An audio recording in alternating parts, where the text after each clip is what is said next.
¿Puede la tinta de un corazón oculto manchar la página inmaculada del destino? En la Granada recién conquistada, donde el olor a azahar se mezclaba con el humo frío de la sospecha y el eco de las campanas ahogaba antiguos lamentos, Mateo vivía entre sombras y pigmentos. Su taller, un pequeño cuarto alquilado en el laberinto del Albaicín, olía a nogalina, a aceite de linaza y a miedo contenido.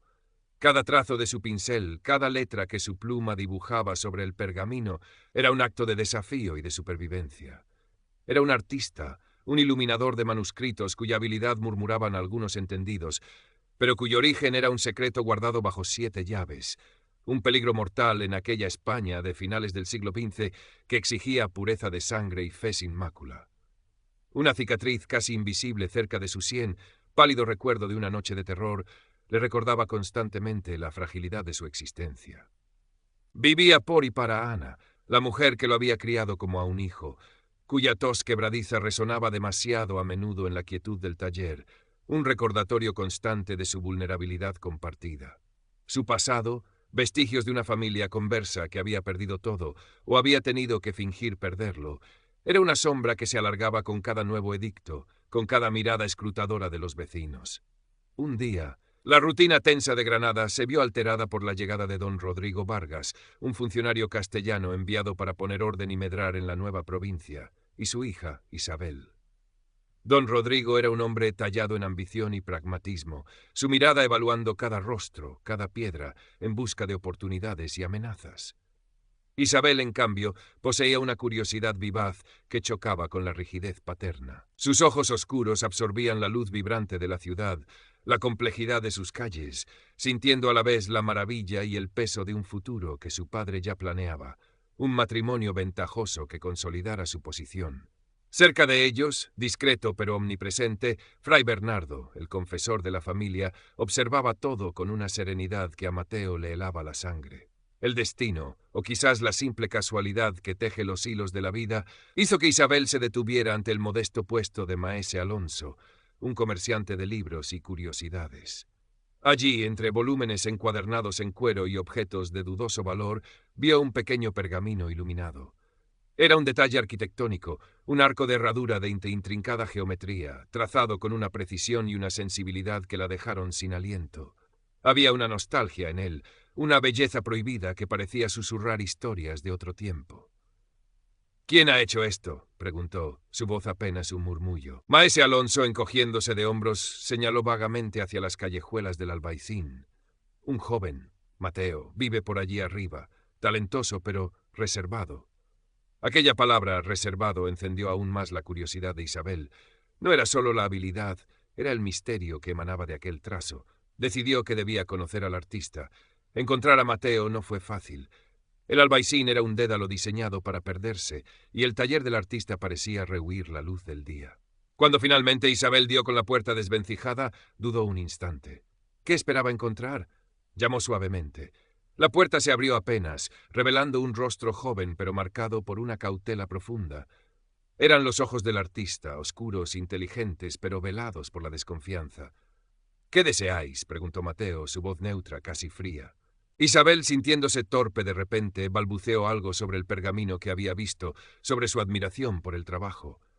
Mateo la estudió en silencio, su mirada penetrante evaluando su ropa, su porte, la sinceridad en sus ojos.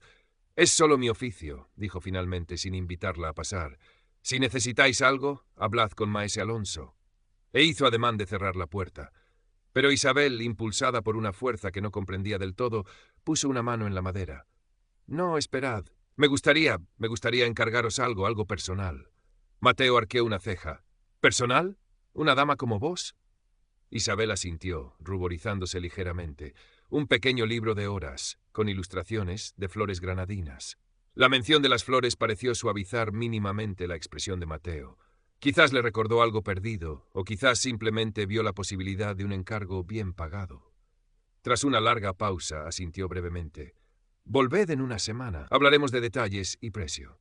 Y cerró la puerta, dejando a Isabel en la callejuela con el corazón latiéndole deprisa, una mezcla de intriga y una extraña sensación de triunfo. Aquel fue el inicio de una serie de encuentros clandestinos, siempre bajo el pretexto del encargo. Isabel acudía al taller llevando consigo no solo las monedas acordadas, sino también pequeños regalos para Ana, un caldo caliente, unas frutas escogidas y materiales de mejor calidad para Mateo, pigmentos importados, hojas de oro fino que él nunca podría permitirse.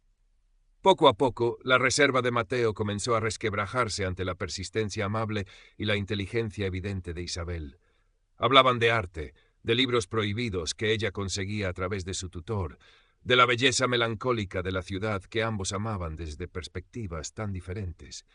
Isabel descubrió la ternura con la que Mateo cuidaba de Ana, la dignidad con la que sobrellevaba su pobreza, y adivinó la profundidad de la herida oculta que lo hacía tan cauto. Él, a su vez, quedó fascinado por la mente despierta de Isabel, su espíritu libre, que se rebelaba silenciosamente contra las rígidas convenciones de su mundo, su capacidad para ver más allá de las apariencias. En la penumbra del taller, rodeados de bocetos y olor a trementina, nació una conexión profunda, un entendimiento mutuo que trascendía las barreras de clase y origen. Mateo, casi sin darse cuenta, empezó a enseñarle a Isabel los secretos de su oficio, cómo mezclar los colores, cómo trazar una línea firme, cómo dar vida al pergamino con luz y sombra. «La tinta no miente», Isabel le dijo una tarde mientras guiaba su mano insegura sobre un boceto. «Muestra el pulso del corazón». Mientras la confianza florecía en el taller, las sombras se cernían fuera. Fray Bernardo, con su mirada de ave rapaz y sus oídos atentos a cada rumor, no tardó en notar las frecuentes visitas de Isabel al albaicín. Sus preguntas a don Rodrigo se volvieron más incisivas, veladas insinuaciones sobre la conveniencia de tales compañías, sobre los peligros de las amistades inapropiadas, sobre posibles manchas en el linaje de aquel artista desconocido. «La piedad a veces requiere vigilancia, mi señor», murmuraba el fraile, sus palabras como gotas de veneno. Don Rodrigo, cuya principal preocupación era asegurar un matrimonio brillante para Isabel con don Álvaro de Mendoza, un hidalgo castellano de linaje intachable y fortuna considerable, empezó a impacientarse. Las evasivas de su hija, su creciente desinterés por los preparativos de la boda, lo alarmaron. «¿Qué encuentras en esas callejas, Isabel?», le preguntó una noche, su voz cargada de autoridad contenida. «¿Qué puede ofrecerte un simple artesano que distraiga tu atención de tus deberes?» Isabel intentó defender a Mateo, hablar de su talento, de la bondad que había visto en él, pero sus palabras chocaron contra el muro del pragmatismo paterno. «Mi deber es asegurar tu futuro y el de nuestra familia. Don Álvaro es el hombre adecuado. Ese artista no es más que una distracción peligrosa. Te prohíbo volver a verlo». La prohibición solo avivó la determinación de Isabel. Los encuentros se volvieron más furtivos, más cargados de tensión y de un sentimiento que ambos empezaban a reconocer como amor. Fue durante uno de esos encuentros robados, mientras la lluvia golpeaba los cristales improvisados del taller, que Mateo finalmente compartió una parte de su secreto. No todo, el peligro era demasiado grande, pero lo suficiente para que Isabel comprendiera la raíz de su miedo, la fragilidad de su posición como descendiente de conversos en una sociedad obsesionada con la pureza de sangre. La revelación, lejos de alejarla, la unió más a él. Vio su vulnerabilidad, la injusticia que lo marcaba, y sintió una oleada de ternura protectora. Aquella tarde, mientras Ana dormitaba en su rincón, sus manos se buscaron en la penumbra, sus labios se encontraron en un beso tímido, pero cargado de una emoción contenida durante demasiado tiempo. Pero la red se estrechaba. Quizás fue un vecino malintencionado, quizás la vigilancia constante de Fray Bernardo, pero una tarde, don Rodrigo irrumpió en el taller. La escena que encontró, su hija, Isabel, sentada demasiado cerca de Mateo, sus manos entrelazadas sobre un boceto, la atmósfera íntima y cargada de sentimientos, confirmó sus peores sospechas. Su furia fue terrible. Agarró a Isabel del brazo, ignorando sus protestas. A Mateo le lanzó una mirada cargada de desprecio y amenaza. «¡Insolente! ¿Creías que podías manchar el honor de mi hija? Te haré pudrir en las mazmorras de la Inquisición. Juro que no volverás a ver la luz del día». Mateo palideció, el miedo ancestral apoderándose de él. Sabía que la amenaza de don Rodrigo no era vana. Un funcionario con poder y un fraile susurrándole al oído podían fabricar cualquier acusación. Isabel, desesperada, se interpuso. «Padre, no, él no ha hecho nada. Yo lo amo». La confesión, arrancada en la desesperación, selló el destino de Mateo. Don Rodrigo, fuera de sí, la arrastró fuera del taller. Tú vendrás conmigo, y en cuanto a este ya me encargaré de que reciba su merecido. Aquella noche, mientras Isabel lloraba encerrada en su habitación, Mateo supo que tenía que huir. Granada ya no era segura. Cada sombra parecía un espía, cada sonido un heraldo de su captura. Con el corazón encogido se despidió de Ana, prometiéndole volver, una promesa que sabía incierta. Le confió los pocos ahorros que tenía y la puso bajo el cuidado discreto de maese Alonso, quien, a pesar de su naturaleza mercantil, sentía cierto afecto por el joven artista. Con apenas un atillo y sus herramientas más preciadas, Mateo se deslizó fuera de la ciudad al amparo de la oscuridad, dirigiéndose hacia las montañas, hacia la Alpujarra, tierra de refugio para perseguidos y olvidados. Isabel, mientras tanto, se enfrentaba a su propio cautiverio. Don Rodrigo aceleró los planes de boda con don Álvaro, vigilándola de cerca, impidiéndole cualquier contacto con el exterior. Pero el espíritu de Isabel no se había quebrado. En su encierro, tomó una decisión audaz, desesperada. Fingió una profunda crisis religiosa, un deseo repentino de retirarse a un convento para expiar sus pecados. La idea, aunque extraña, pareció calmar a don Rodrigo, que veía en ella una solución temporal y honorable para evitar el escándalo. Incluso fray Bernardo pareció aprobarlo, quizás satisfecho de haber alejado a la oveja descarriada del lobo. Bajo la promesa de ingresar en un convento remoto en las montañas, Isabel consiguió que se relajara la vigilancia. Una noche lluviosa, con la ayuda de una criada leal a la que había confiado parte de su historia y una suma generosa, Isabel escapó de la casa paterna. Llevaba consigo algo más que ropa y unas pocas joyas. Llevaba la esperanza de encontrar a Mateo y, sin saberlo aún con certeza, llevaba también una nueva vida creciendo en su vientre. Los años que siguieron fueron una prueba constante de resistencia y amor. Isabel encontró a Mateo en una pequeña alquería abandonada en las laderas de Sierra Nevada. Su reencuentro fue agridulce, marcado por la alegría de estar juntos y el miedo constante a ser descubiertos. Allí, en aquel refugio precario, nació su hijo, Diego, un rayo de luz en medio de la incertidumbre. La vida era dura. Mateo trabajaba la tierra, cazaba y ocasionalmente viajaba a pueblos lejanos para vender, bajo nombre falso, pequeñas tallas de madera o dibujos que no pudieran delatar su estilo único. Isabel cuidaba de Diego, aprendió a cocinar con lo poco que tenían, a remendar ropa gastada, a leer las señales del tiempo en las montañas. Pero no se conformó con ser solo madre y compañera en la sombra. Recordando las lecciones de Mateo y sintiendo la necesidad de dar voz a la injusticia que los había expulsado y que veía reflejada en el trato a otros marginados, empezó a crear. Con carbón, con tintas improvisadas hechas de bayas y hollín, sobre trozos de pergamino robados o comprados a altísimo precio, dibujaba pequeñas escenas satíricas, coplas afiladas, ilustraciones que criticaban veladamente la hipocresía de ciertos clérigos, la avaricia de algunos funcionarios, la crueldad de la persecución. Firmaba con un símbolo ambiguo, una espiral, y conseguía que algunas de estas obras llegaran a los mercados de los pueblos cercanos a través de un pastor taciturno que les debía un favor. Current Path Characters 336657, Total Characters 1368. Estas coplas de la espiral, como empezaron a ser conocidas, generaron un murmullo creciente. Algunos las encontraban divertidas, otros peligrosas. Hablaban de ellas en las tabernas y en las plazas.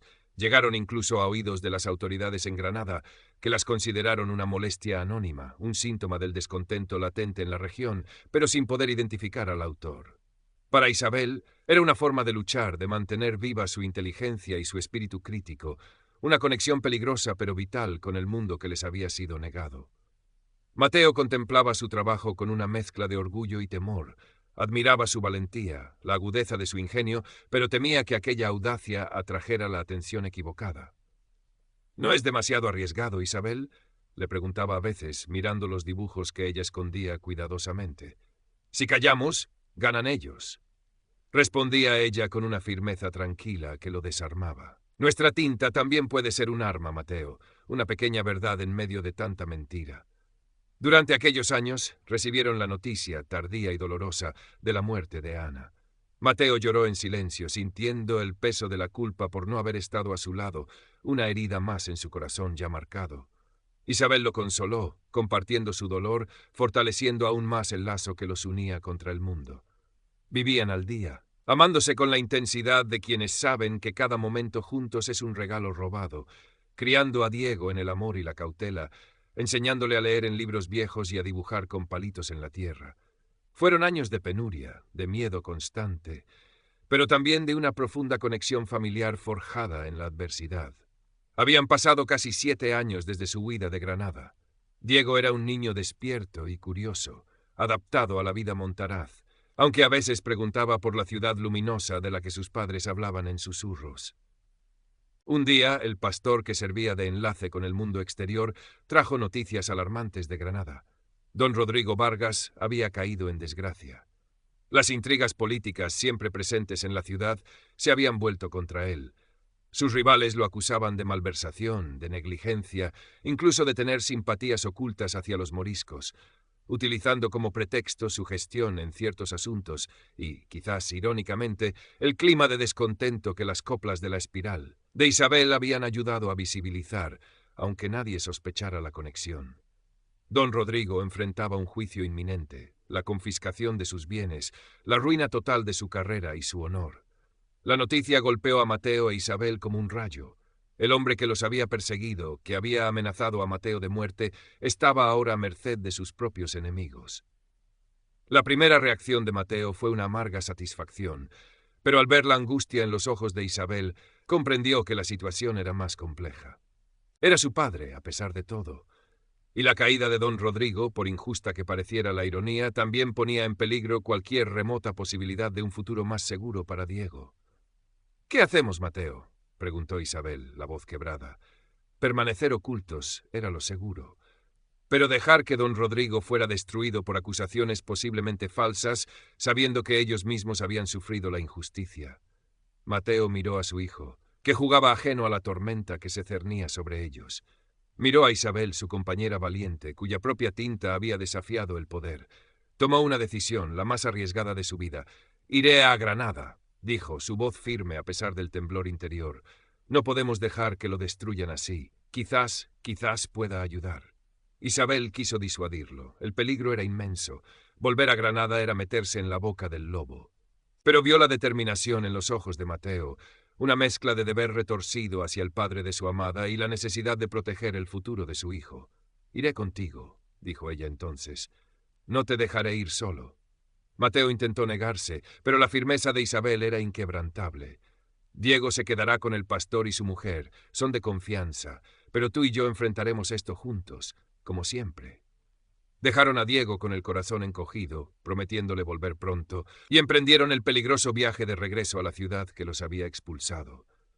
Granada bullía con el escándalo del juicio de don Rodrigo.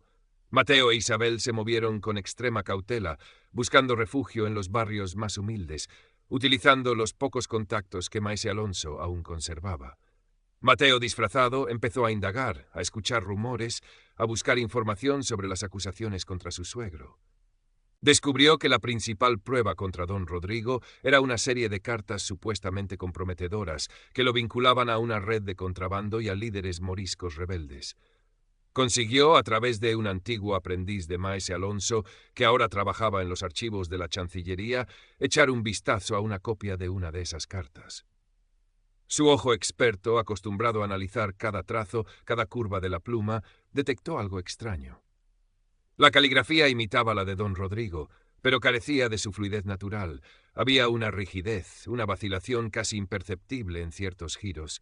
Era una falsificación, una muy hábil, pero una falsificación al fin. Mientras Mateo investigaba, Isabel no permaneció inactiva.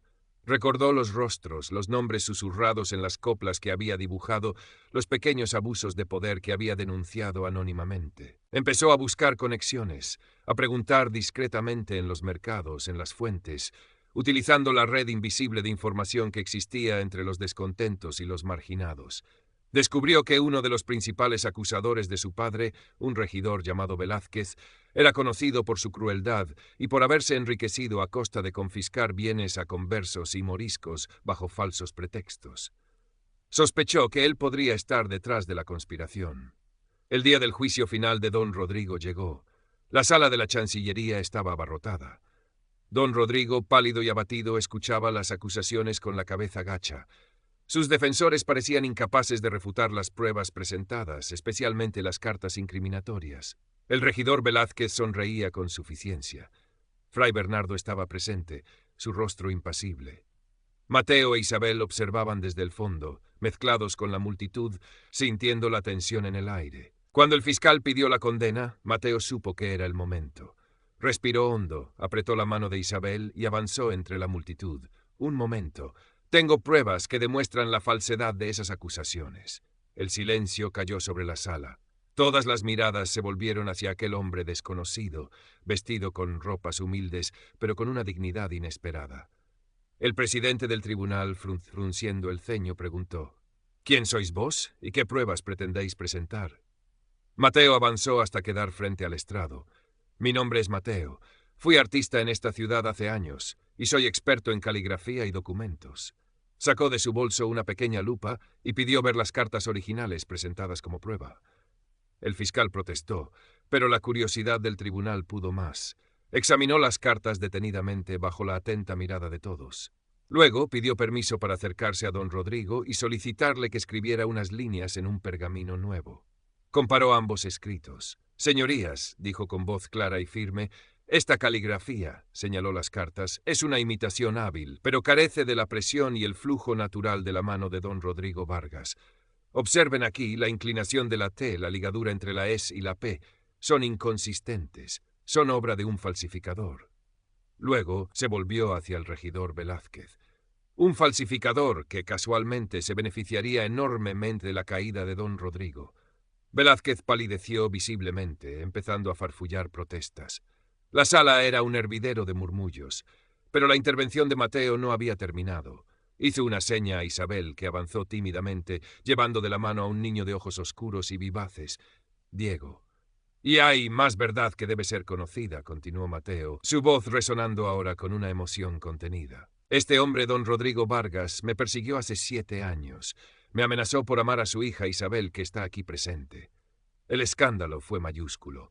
Don Rodrigo levantó la cabeza mirando a su hija y a aquel desconocido con incredulidad y una mezcla de emociones confusas. «Nos vimos forzados a huir, a vivir ocultos, y este niño», Mateo puso una mano sobre el hombro de Diego, «es mi hijo, y es el nieto de don Rodrigo Vargas». La revelación fue como una bomba. Don Rodrigo se puso en pie, temblando, mirando a Diego, cuyos ojos eran un espejo de los de Isabel. «¿Isabel? ¿Hijo mío?», murmuró, la voz rota. Mateo continuó, aprovechando el desconcierto general. «Mientras vivíamos ocultos, mi esposa», enfatizó la palabra, utilizó su ingenio para denunciar anónimamente algunas injusticias que ocurrían bajo el manto de la autoridad en esta región. Quizás algunas de esas coplas de la espiral llegaron a oídos de vuecencias.